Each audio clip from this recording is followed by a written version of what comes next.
Welcome to tea news. నేను సింధూర. ఇక అప్డేట్స్ చూసే ముందు హెడ్లైన్స్ చూద్దాం. హామీల అమలుపై ప్రశ్నిస్తున్నందుకే అక్రమ కేసులు, నిర్బంధం, అణచివేతలతో గొంతు నొక్కలేరన్న కేటీఆర్. ఎర్రోళ్ల శ్రీనివాస్ కు నాంపల్లి కోర్టు బెయిల్ మంజూరు, అక్రమ కేసులు పెట్టిన ప్రభుత్వంపై ధర్మం గెలిచిందన్న బీఆర్ఎస్. కిమ్స్ లో శ్రీతేజ్ ను పరామర్శించిన బీఆర్ఎస్ బృందం, త్వరగా కోలుకోవాలని ఆకాంక్షించిన హరీష్ రావు. బీసీ కులగణనపై బీజేపీ వైఖరి స్పష్టం చేయాలి, హామీలపై కాంగ్రెస్ ను ఎందుకు నిలదీయరన్న ఎమ్మెల్సీ కవిత. ప్రభుత్వం ప్రోత్సహిస్తేనే ప్రపంచ స్థాయికి తెలుగు సినీ పరిశ్రమ, ముఖ్యమంత్రికి స్పష్టం చేసిన టాలీవుడ్ ప్రముఖులు. 17 రోజులుగా సమగ్ర శిక్ష ఉద్యోగుల సమ్మె, రెగ్యులరైజ్ చేస్తామన్న ఎన్నికల హామీని పట్టించుకొని కాంగ్రెస్ సర్కార్. రైతు సమస్యలపై కేంద్రం వైఖరికి నిరసనగా ఈ నెల 30న పంజాబ్ బంద్, రైళ్లను కూడా అడ్డుకుంటామన్న కిసాన్ మజ్దూర్ సంఘ్ కమిటీ. అల్పపీడనం ప్రభావంతో రాష్ట్రంలోని పలు ప్రాంతాల్లో మోస్తరు వర్షం, చలి తీవ్రత కూడా పెరగడంతో ఇబ్బందులు పడుతున్న జనం.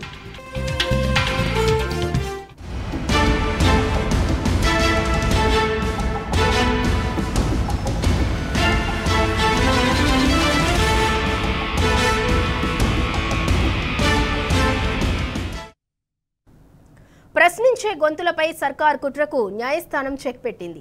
తెలంగాణ ఎస్సీ కమిషన్ మాజీ చైర్మన్ బీఆర్ఎస్ సీనియర్ నేత ఎర్రోళ్ల శ్రీనివాస్ ను పోలీసులు అరెస్ట్ చేశారు. పలు సెక్షన్ల కింద కేసు నమోదు చేసి నాంపల్లి కోర్టులో హాజరుపరిచారు. విచారణ అనంతరం ఎర్రోళ్ల శ్రీనివాస్ కు నాంపల్లి కోర్టు బెయిల్ మంజూరు చేసింది.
అక్రమ కేసులు పెట్టిన ప్రభుత్వంపై ధర్మం గెలిచిందన్నారు ఎస్సీ ఎస్టీ కమిషన్ మాజీ చైర్మన్ ఎర్రోళ్ల శ్రీనివాస్.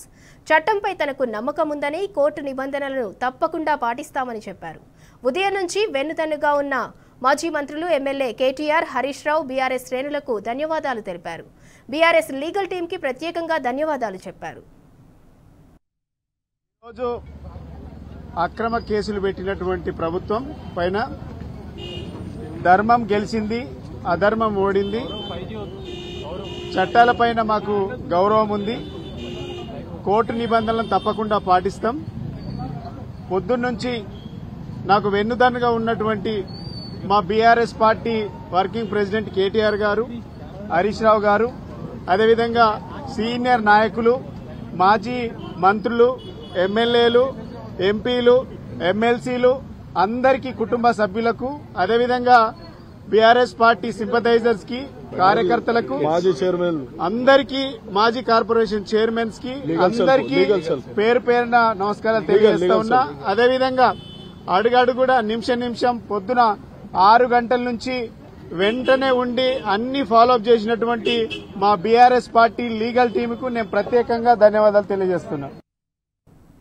ఎర్రోళ్ల శ్రీనివాస్ రిమాండ్లో పోలీసులు 3 కేసులు ప్రస్తావించారని చెప్పారు బీఆర్ఎస్ తరఫు లాయర్. తెలంగాణ ఉద్యమ సమయంలో ఎర్రోళ్లపై నమోదైన కేసులను చూపించారన్నారు. క్లోజ్ అయిన కేసులను కూడా ప్రస్తావించారని, వాటిని జడ్జి దృష్టికి తీసుకెళ్లామని తెలిపారు. దీనిపై వాదనలు విన్న కోర్టు బెయిల్ మంజూరు చేసిందని బీఆర్ఎస్ లాయర్ చెప్పారు. Red with 190 and 3 class 5 BNSS కింద ఎర్రోళ్ల శ్రీని గారిని రిమాండ్ కోసం తీసుకురావడం జరిగింది. Basing on the arguments of the defence councils గా మా ఆర్గ్యుమెంట్స్ బేస్ చేసుకొని జడ్జి గారు బెయిల్ మంజూరు చేస్తూ 5,002 షూరిటీస్ ఇస్తూ ఎర్రోల శ్రీనివాస్ గారిని విడుదల చేయడం జరిగింది. 3 క్రైమ్స్ ఇందులో ప్రస్తావించడం జరిగింది. 3 కేసులలో ఎర్రోల శ్రీనివాస్ గారికి సంబంధించిన ఈ కేసులు ఇవి ఎర్రోల శ్రీనివాస్ గారు మనకు తెలిసిందే ప్రముఖ ఉద్యమకారుడు. తెలంగాణ విద్యార్థి నేతగా ఉన్న సమయంలో తెలంగాణ ఆజిటేషన్ సమయంలో ఆయన మీద నమోదైనటువంటి 3 కేసులని అబిచువల్ అఫెండర్ కాకుండా ఈ 3 కేసులు ఉద్యమ కేసులో గవర్నమెంట్ జీవో వేసి క్లోజ్ చేసినటువంటి కేసెస్ ఇవి ఆయనకు సంబంధం లేని క్లోజ్ అయిన కేసులను కూడా ప్రస్తావిస్తూ అబిచువల్ అఫెండర్ కాకుండా అబిచువల్ అఫెండర్ అని రిమాండ్ రిపోర్ట్లో మెన్షన్ చేస్తే జడ్జి గారి దృష్టికి కూడా తీసుకెళ్లడం జరిగింది. విద్యార్థి ఉద్యమ నేతగా ఉన్న ఎర్రోల శ్రీనివాస్ గారికి సంబంధించిన కేసెస్ క్లోజ్ అయిన కేసులను ప్రస్తావించడం జరిగిందని కోర్టు ముందు ప్రస్తావించడం జరిగింది. ఆ కేసులకు సంబంధించిన వివరాలు ప్రాసిక్యూషన్ తరఫున అవి ఆన్లైన్లో మేము చూసిన సందర్భంలో అవి కనబడ్డాయి. మేము అందుకే ఇవి మెన్షన్ చేసినట్టు క్లియర్గా అంటే ఓవరాల్గా వాళ్ళు చెప్పడం జరిగింది. దానికి సంబంధించిన పర్టికులర్స్ని ఆ కేసెస్ పెండింగ్గా ఉన్నట్టు ఎలాంటి ఆధారాలు కోర్టులో సబ్మిట్ చేయలేదు. Basing on the arguments court bail మంజూరు చేయడం జరిగింది.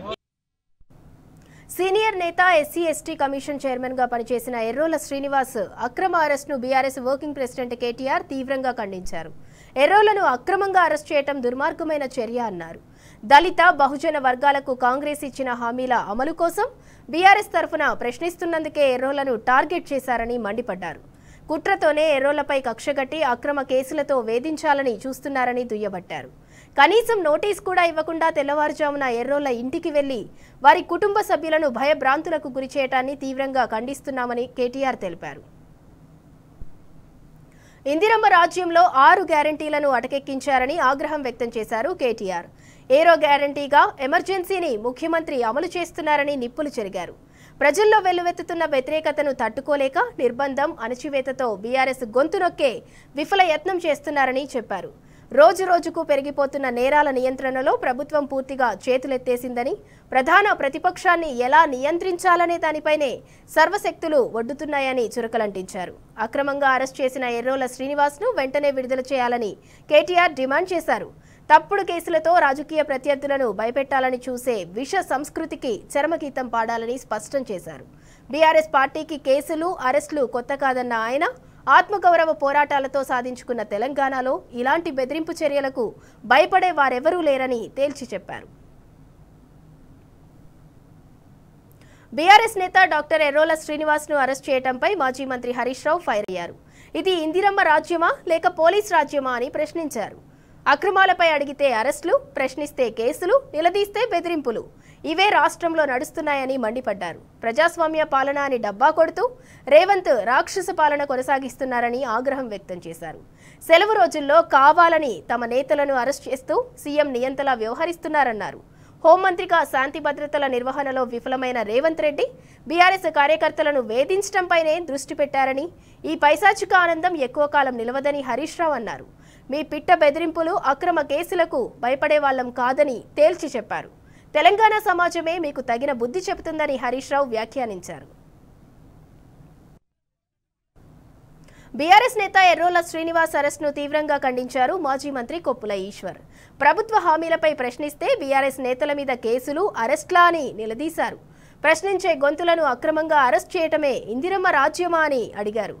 అక్రమ అరెస్టులకు భయపడే ప్రసక్తే లేదని తేల్చి చెప్పారు. ఎస్సీ ఎస్టీ కమిషన్ మాజీ చైర్మన్ బీఆర్ఎస్ సీనియర్ నేత ఎర్రోల శ్రీనివాస్ అరెస్ట్ను మాజీ మంత్రి నిరంజన్ రెడ్డి ఖండించారు. ఎర్రోల శ్రీనివాస్ అరెస్టు అక్రమం అని మండిపడ్డారు. కేసులు, నిర్బంధాలు, అరెస్టులు కాంగ్రెస్ పాలనలో నిత్య కృత్యంగా మారాయని దుయ్యబట్టారు. సామాన్యుల నుంచి సెలబ్రిటీల వరకు కాంగ్రెస్ పాలనలో వేధింపులు పరిపాటిగా మారాయని ఆగ్రహం వ్యక్తం చేశారు. ఖాళీగా ఉన్న 6 మంత్రి పదవుల్లో అరెస్టులు, దాడులు, కేసులు పెట్టేందుకు ఒక మంత్రి పదవిని కేటాయిస్తారేమోనని చురకలంటించారు. ప్రభుత్వ హామీలపై నిలదీస్తున్నందుకే బీఆర్ఎస్ నేతల మీద కేసులు, అరెస్టులు పెడుతున్నారని ధ్వజమెత్తారు. ప్రభుత్వ వేధింపులు ఆపకుంటే ప్రజలు బుద్ధి చెప్పడం ఖాయమన్నారు. కేసులు పెట్టినా, జైళ్లకు పంపినా ప్రజల తరపున నిలదీస్తూనే ఉంటామని తేల్చి చెప్పారు Niranjan Reddy. SC ST commission మాజీ చైర్మన్ ఎర్రోల శ్రీనివాస్ అక్రమ అరెస్టుపై మాజీ మంత్రి ఎమ్మెల్యే వేముల ప్రశాంత్ రెడ్డి తీవ్రంగా ఫైర్ అయ్యారు. ప్రభుత్వాన్ని ప్రశ్నిస్తున్న వారిని ఈ రేవంత్ ప్రభుత్వం అక్రమ అరెస్టులతో గొంతు నొక్కాలని చూస్తోందన్నారు. ప్రజాపాలన అంటూనే హామీల అమలు కోసం ప్రశ్నించే గొంతుల హక్కులను కాలరాస్తున్నారన్నారు. ముఖ్యమంత్రి రేవంత్ ఒక నియంతలా వ్యవహరిస్తున్నారని వేముల మండిపడ్డారు. అక్రమ అరెస్టుకు భయపడే ప్రసక్తే లేదని, ప్రజాక్షేత్రంలో మీకు శిక్ష తప్పదని ఆయన పేర్కొన్నారు.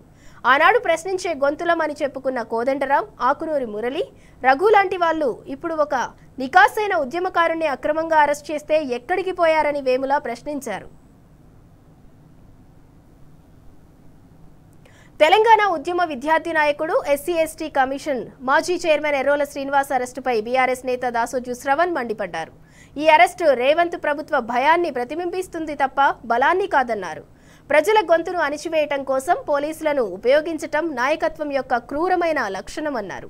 రాజ్యాంగాన్ని తుంగలో తొక్కుతూ రాష్ట్రంలో పోలీసు రాజ్యాంగాన్ని నడుపుతున్నారన్నారు. రేవంత్ నియంతృత్వ అణచివేతకు సామాన్యుల నుండి సెలబ్రిటీల వరకు అందరూ బలైపోయారని దాసోజు శ్రవణ్ మండిపడ్డారు.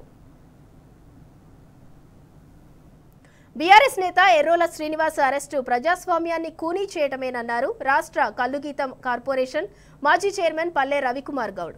ఎలాంటి నోటీసులు ఇవ్వకుండా అరెస్ట్ చేయటం ఏంటని ప్రశ్నించారు. ప్రశ్నించే గొంతులను అరెస్ట్ చేయటమే ప్రజాపాలన అని నిలదీశారు.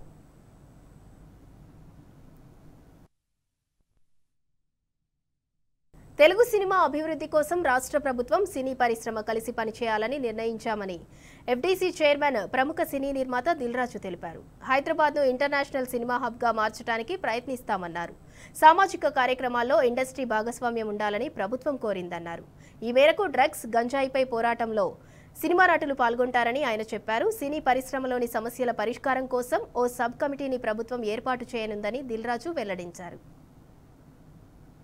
తెలుగు ఫిలిం ఇండస్ట్రీ అనేది మనందరికీ తెలుసు.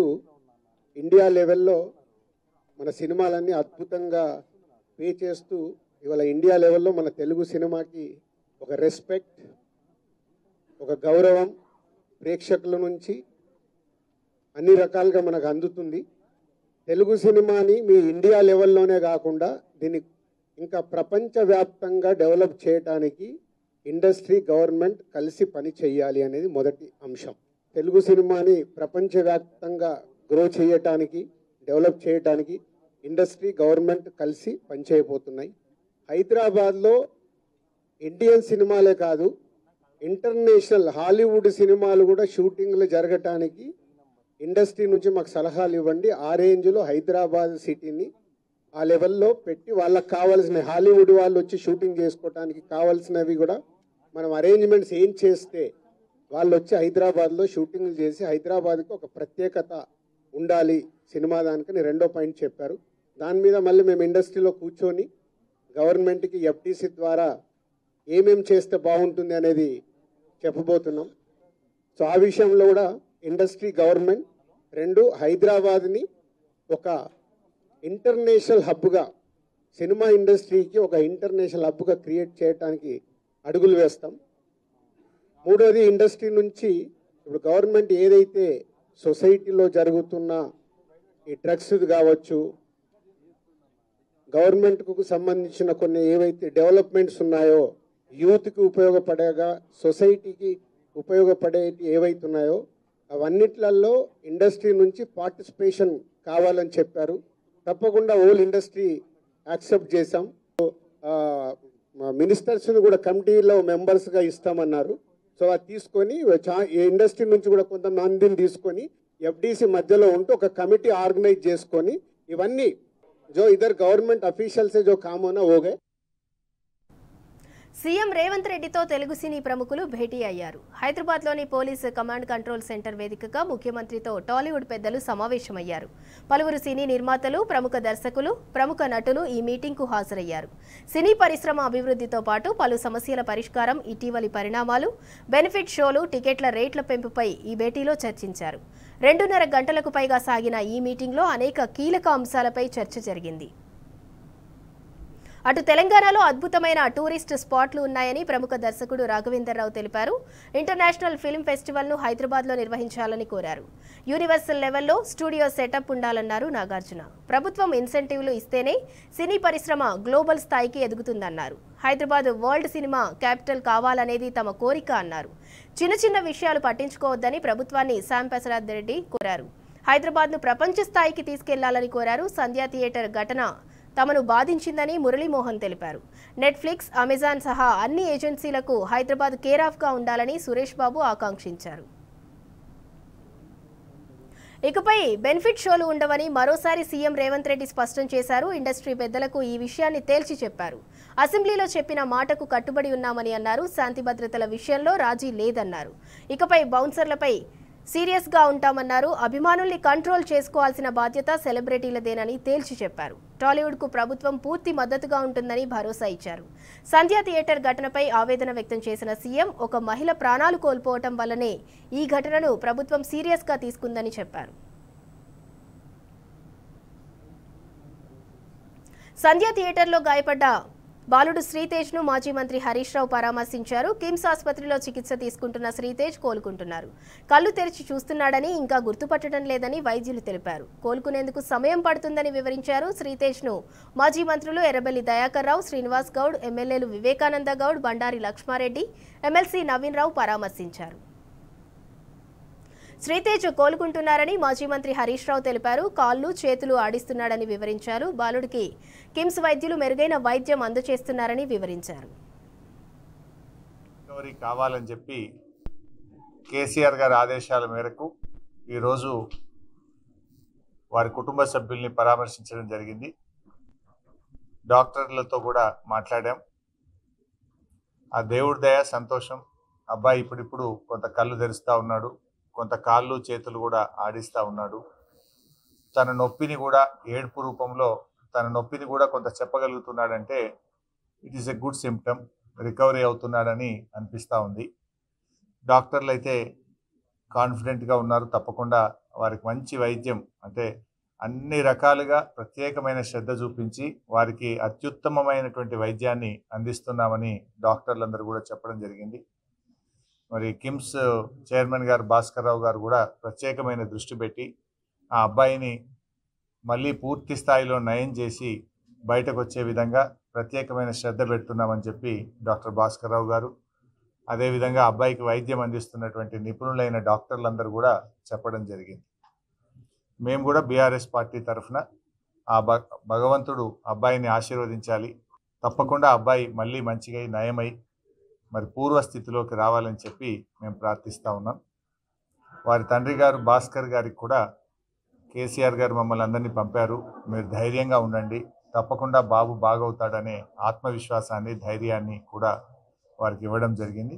వారి అమ్మగారు రేవతి గారు చనిపోవడం చాలా దురదృష్టకరం. మరి జరిగిన సంఘటన చాలా చాలా బాధ కలిగించింది. ఆ తల్లిగారు చనిపోతూ కూడా కుమారుడిని ఎంత గట్టిగా పట్టుకున్నది అనేది మనందరం కూడా టీవీల్లో, పత్రికల్లో చూసాం, వీడియోలు కూడా చూసాం. అంటే తల్లి కొడుకుల అనుబంధం ఎంత గట్టిగా ఉందో, తను ప్రాణాన్ని విడుస్తూ కూడా కుమారుడిని ఎంత బలంగా పట్టుకుందో కూడా మనం చూసాం. సో ఏది ఏమైనా ఈ సంఘటన చాలా దురదృష్టకరం. రేవతి గారి మృతికి ప్రగాఢ సానుభూతిని తెలియజేస్తూ శ్రీతేజ్ తొందరగా బాగై నయం కావాలని ఆ భగవంతుణ్ణి బీఆర్ఎస్ పార్టీ పక్షాన ప్రార్థిస్తాం. నాగర్ కర్నూల్ మాజీ ఎంపీ మందా జగన్నాథం నిమ్స్ ఆసుపత్రిలో చికిత్స తీసుకుంటున్నారు. మందా జగన్నాథాన్ని మాజీ మంత్రులు హరీష్ రావు, ఎర్రబెల్లి దయాకర్ రావు, శ్రీనివాస్ గౌడ్ పరామర్శించారు. అతని కుటుంబ సభ్యులకు ధైర్యం చెప్పారు. మాజీ మంత్రి హరీష్ రావు వెంట ఎమ్మెల్యే వివేకానంద గౌడ్, మాజీ ఎమ్మెల్యే వెంకటేశ్వర్ రెడ్డి ఉన్నారు. బీసీ కులగణనపై బీజేపీ వైఖరి చెప్పాలని డిమాండ్ చేశారు ఎమ్మెల్సీ కల్వకుంట్ల కవిత. కాంగ్రెస్ పార్టీ బీసీలకు ఇచ్చిన హామీలు, కామారెడ్డి డిక్లరేషన్ అమలుపై కాంగ్రెస్ ప్రభుత్వాన్ని బీజేపీ ఎందుకు నిలదీయటం లేదని ప్రశ్నించారు. బీసీలంటే బీజేపీ పార్టీకి లెక్కలేదన్నారు. బీసీల సంక్షేమాన్ని, అభివృద్ధిని కాంగ్రెస్ ప్రభుత్వం గాలికొదిలేసిందని ధ్వజమెత్తారు. శాలివాహన సంఘం నేతలు కవితను కలిసి కుల వృత్తుల వారు ఎదుర్కొంటున్న సమస్యలను వివరించారు. తెలంగాణ రాష్ట్ర ఆర్యకటిక సంఘం నేతలు కూడా కవితతో సమావేశమయ్యారు. సర్కార్ తీరుపై మాజీ మంత్రి శ్రీనివాస్ గౌడ్ మండిపడ్డారు. ఇచ్చిన హామీలను అమలు చేయడంలో ప్రభుత్వం విఫలమైందని విరుచుకుపడ్డారు. స్థానిక సంస్థ ఎన్నికల్లో 42% బీసీలకు రిజర్వేషన్లు చేస్తామన్న హామీని ప్రభుత్వం నిలబెట్టుకోవాలన్నారు. ఎలాంటి చిక్కులు రాకుండా ప్రభుత్వం ముందు జాగ్రత్త చర్యలు తీసుకుని కులగణన చేయాలని డిమాండ్ చేశారు. స్థానిక సంస్థల్లో బీసీలకు 42%, జనరల్గా 60% ఇవ్వాలి. జనాభా ప్రాతిపదిక అంటే 60% జనాభా ఉన్నది లేదు. కులగణన చేసిన తర్వాత ఎంత వస్తే అంత ఇవ్వాలి. కానీ 42% అనేది ఏం లాజిక్లో తెలియదు. ఖచ్చితంగా మా డిమాండ్ జనాభా ప్రాతిపదిక మీద ఇవాళ మీరు చేస్తున్నారు కులగణన. బడుగు బలహీన వర్గాల వాళ్ళకు మీరు చెప్పేది ఒకేటి, మీరు మాట ప్రకారం మా డిమాండ్ 60%. ఇప్పుడు జనాభా లెక్కల్లో తెలిపోతుంది బీసీల జనాభా ఏంటని. కనుక దాని ప్రకారం ఇవ్వాలంటున్నాం. లేదు మా మేనిఫెస్టో ప్రకారం ఇస్తామన్నా కనీసం 42%తో 100% కంప్లీట్ చేయాలి. కోర్టుల మీదనో లేకపోతే చట్టాల మీదనో వేసి తప్పించుకుంటే కాదు. మీరు ఏం చేస్తారో తెలియదు. 100% గ్రామాల వారీగా పైలట్ అప్లికేషన్ వేసి ఎక్కడ తప్పులు జరగకుండా చూసుకొని జనాభాలో ఎక్కడ ఇబ్బందులు కాకుండా తెలుసుకొని ఫైనల్గా అప్లికేషన్ చేసి 42% మేము ఇస్తామంటున్నారు. మేము మా డిమాండ్ జనాభా ఎంత వస్తే అంత ఇవ్వాలని మేము అంటున్నాం. మరి ఏం చేస్తారో మాకు తెలియదు. అట్లీస్ట్ కనీసం మీరు చెప్పిన ప్రకారమైన 42% ఎలాంటి చిక్కులు వచ్చినా, ఎలాంటి న్యాయపరమైనటువంటి చిక్కులు వచ్చినా కూడా దాన్ని రకరకాల సాకుతో పోస్ట్పోన్ చేస్తూ లేదు ఆ సాకుతో ఏదో కొత్తగా వారం పట్టుకొచ్చి ఎలక్షన్ పెడతారనేటువంటిది ఉంది. కనుక ఆ అనుమానాలు నివృత్తించాల్సిన అవసరం ఉంది. మేము ముందే హెచ్చరిస్తున్నాం. నిజంగా ఏమైనా అటువంటి న్యాయపరమైనటువంటి ఉంటే ముందే సరి చేసుకోండి. స్థానిక సంస్థల్లో రైతులకు ఇచ్చిన హామీలు, బడుగు బలహీన వర్గాలకు ఇచ్చిన హామీలు, ఈ రెండు కనీసం రైతులకు మీరు ఏమేమి హామీలు ఇచ్చిందో రైతులకు సంబంధించినటువంటి కార్మికులకు ఆ రైతులకు ఇచ్చిన హామీ 42%, బడుగు బలహీన వర్గాలకు ఇచ్చిన హామీ, ఈ రెండు హామీలతోనే ఎలక్షన్స్ పోవాలని చెప్పి మేము డిమాండ్ చేస్తా ఉన్నాం. నగర ప్రజల మనోభావాలను దెబ్బతీసే విధంగా ఎవరు మాట్లాడినా ఊరుకునేది లేదని హెచ్చరించారు కూకట్పల్లి ఎమ్మెల్యే మాధవరం కృష్ణారావు. ఆంధ్ర ప్రాంత ప్రజల మనోభావాలను దెబ్బతీసే విధంగా కొంతమంది ఎమ్మెల్యేలు మాట్లాడుతున్నారని ఆయన ఆగ్రహం వ్యక్తం చేశారు. కాంగ్రెస్ పార్టీ ఎమ్మెల్యేలు శిక్షణ తరగతుల్లో నేర్చుకుంది ఇదేనా అని ప్రశ్నించారు. సినీ పరిశ్రమను చెన్నారెడ్డి తమిళనాడు నుంచి హైదరాబాద్కు తీసుకొచ్చారని, సినీ పరిశ్రమలో లక్షల మంది ఉపాధి పొందుతున్నారని ఆయన అన్నారు. హైదరాబాద్ నగర ప్రజలు ప్రశాంతత కోరుకుంటున్నారని, ఎవరైనా ప్రాంతీయ భేదాలతో మాట్లాడితే ఏ పార్టీ ఎమ్మెల్యే అయినా సరే వదిలేది లేదని మాధవరం హెచ్చరించారు. హైదరాబాద్ నగరంలో ఉన్న ప్రజల మీద ఎమ్మెల్యేలు, మంత్రులు ఏ రకంగా మాట్లాడుతున్నారంటే, ఈ రాష్ట్రము తెలంగాణ రాష్ట్రం 10 ఏళ్ళు అయింది ఏర్పడి, కోర కూడా ఏ చిన్న సంఘటన జరగకుండా కేసీఆర్ నాయకత్వంలో హైదరాబాద్ ప్రజలను కంటి రూపాయలు కాపాడుతున్నారు. ఇప్పుడున్నటువంటి గవర్నమెంట్ వచ్చిన తర్వాత ఎమ్మెల్యేలు రెచ్చిపోతూ ఉన్నారు, మంత్రులు రెచ్చిపోతూ ఉన్నారు.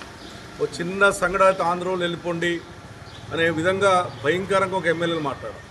మన శిక్షణ తరగతులు పెట్టిరిల్లు, మరి స్పీకర్ గారు ఆధ్వర్యంలో శిక్షణ తరగతులు పెట్టినప్పుడు ఇటువంటి భాష మాట్లాడొద్దు అన్నటువంటి ఆలోచన కూడా చెప్పాల్సిన అవసరం ఉంది. బీజేపీ, కాంగ్రెస్ ఒకటై ఆ రోజున ఆ రకమైనటువంటి శిక్షణ తరగతి సాగదిస్తూ ఉన్నారు. ఇవాళ ఆందోళన తెలిపండి ఇది ఉండొద్దు అని ఒక లాయరు, ఒక అతను, అదేవిధంగా ఒక ఎమ్మెల్యే, అదే ఒక మంత్రి, నువ్వు ఏం కంట్రిబ్యూషన్ ఉన్నది సినిమా వాళ్ళది అన్నటువంటి మాటలు మాట్లాడడం. నేను ఒకటే కోరుతూ ఉన్నాను, ఇక్కడ హైదరాబాద్ నగరానికి సినిమా ఫీల్డ్ తెచ్చిందే చెన్నారెడ్డి గారు ముఖ్యమంత్రి 1989లో. చాలా మంది తెలియదు. ఆయన అందరినీ రిక్వెస్ట్ చేసి హైదరాబాద్ నగరం రండి, తమిళనాడు నుంచి రండి అని చెప్పి హైదరాబాద్ నగరం సినిమా ఫీల్డ్ తేవడం వల్ల కొన్ని లక్షల మంది అలా సినిమా హీరోల కన్నా సినిమా కింద పనిచేసేటటువంటి యంత్రాంగం ఏందో కొన్ని లక్షల మంది హైదరాబాద్ నగరంలో జీవిస్తూ ఉన్నారు. అసలు వాళ్ళని పొమ్మనే అధికారం నువ్వు ఎవడరాను అని అడుగుతా ఉన్నాను. నీ అధికారం ఇటువంటి మాటలు మాట్లాడితే బిడ్డ ఎవడైనా సరే ఇది హైదరాబాద్లో తిరగనీయం. హైదరాబాద్ ప్రాపర్ మాది. హైదరాబాద్లో పతి పుట్టినటువంటి బిడ్డ ఇవాళ హైదరాబాద్ బిడ్డనే తప్ప ఇష్టం వచ్చినట్టు మాట్లాడి హైదరాబాద్ ప్రజలను మానభావాలను దెబ్బతీస్తే ఊకునే పరిస్థితి ఉండదు. అది ఎమ్మెల్యే కానీ, అది మా పార్టీడే కానీ, కాంగ్రెస్ వాడు కానీ, ఎవడైనా సరే బీజేపీ కానీ వదిలిపెట్టే ప్రసక్తి లేదు. మా ప్రాంత ప్రజలను ఎవడన్నా ఏమని అంటే ఒక శాసనసభ్యునిగా హైదరాబాద్లో తిరగని అని చెప్పి ఈ సందర్భంగా తెలియజేస్తా ఉన్నారు. మొన్నటి వరకు సాగునీరు అందక నష్టపోయిన రైతు ఇప్పుడు కురుస్తున్న అకాల వర్షాలతో మరింత ఆగమవుతున్నాడు. మహబూబాబాద్ జిల్లా ఉప్పరిపల్లిలో కురిసిన అకాల వర్షంతో ధాన్యం తడిసి ముద్దైంది. దాంతో అన్నదాత లబోదిబోమంటున్నాడు. కొనుగోలు సెంటర్లలోని ధాన్యం మొత్తం తడిసిపోయింది. కొనుగోలు కేంద్రాలకు ధాన్యం తీసుకొచ్చి రోజులు గడుస్తున్నా కొనుగోలు చేయటంలో ఆలస్యం కావడంతో తీవ్ర నష్టం వాటిల్లిందని రైతన్నలు మండిపడుతున్నారు.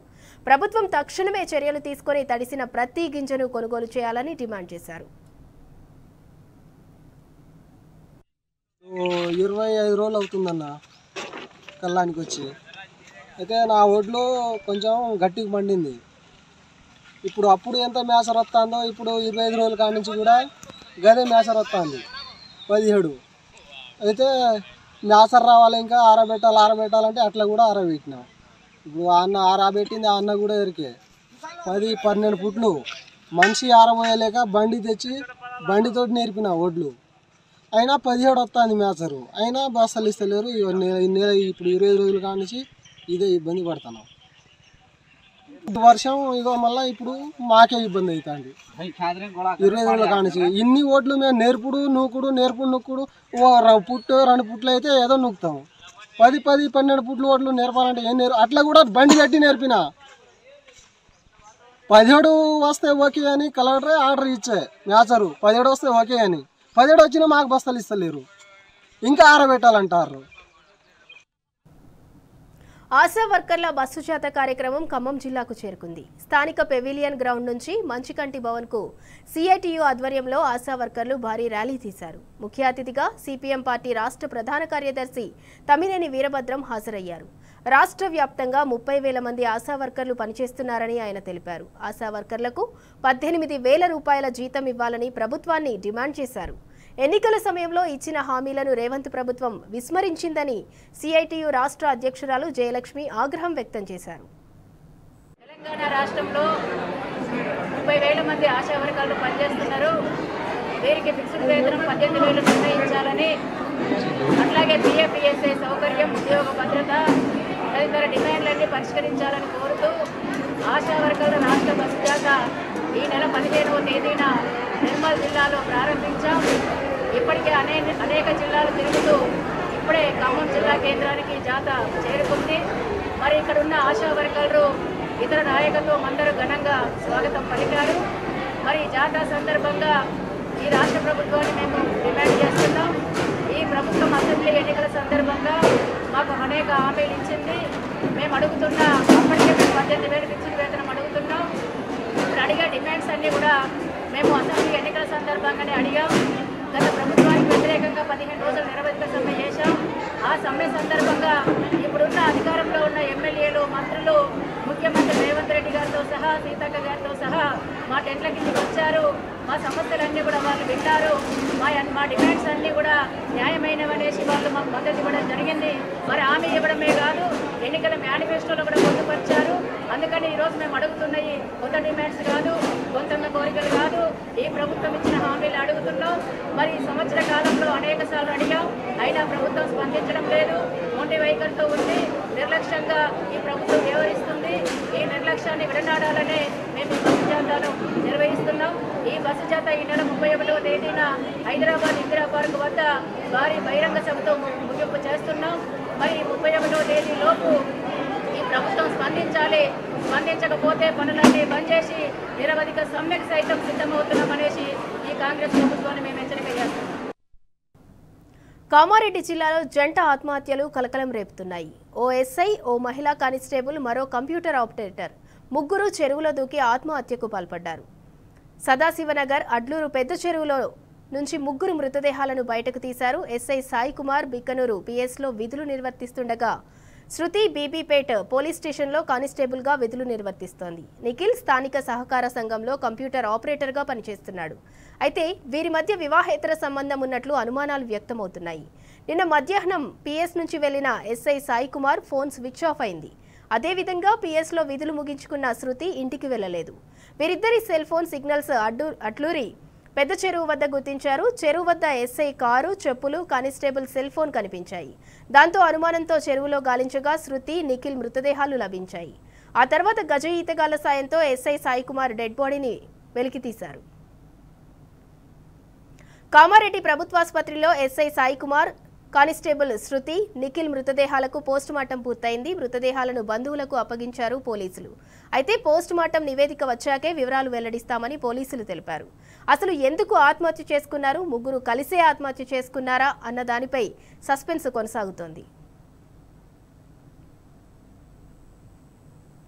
నల్గొండ జిల్లా పెర్కకొండారంలో కల్తీ కల్లు కలకలం రేపింది. కల్తీ కల్లు తాగి 6 వ్యక్తులు అస్వస్థతకు గురయ్యారు.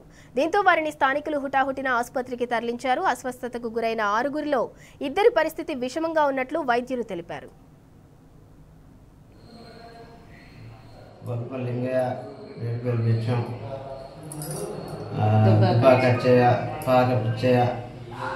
గంట రామచంద్రు నరేష్ కరిమి నరేష్ ఇంతమంది ఆయన వాళ్ళకి సీరియస్ ఎక్కువైంది. సీరియస్గా ఉందా? మాకు మొత్తం చేస్తుంది సీరియస్. మరి ఏం కలిసి కళ్ళ ఏం కలిపారు సార్ మాకైతే ఈత కళ్ళ. ఎవరైనా గౌడు పల్స వెంకన్న గౌడు పల్స వెంకన్న గౌడు బాలే. ఇద్దరు కాడ తాగిరా? తండ్రి పేరు బాలయ్య. కొమరం భీం ఆసిఫాబాద్ జిల్లాలో పెద్ద పులి సంచారం కలకలం రేపుతోంది. మహారాష్ట్ర సరిహద్దు అమృత్గూడ సమీపంలో స్థానికులకు పెద్ద పులి కనిపించింది. పంట పొలాల నుంచి పెద్ద పులి రోడ్డుపైకి రావడంతో రైతులు, వాహనదారులు భయాందోళనకు గురయ్యారు.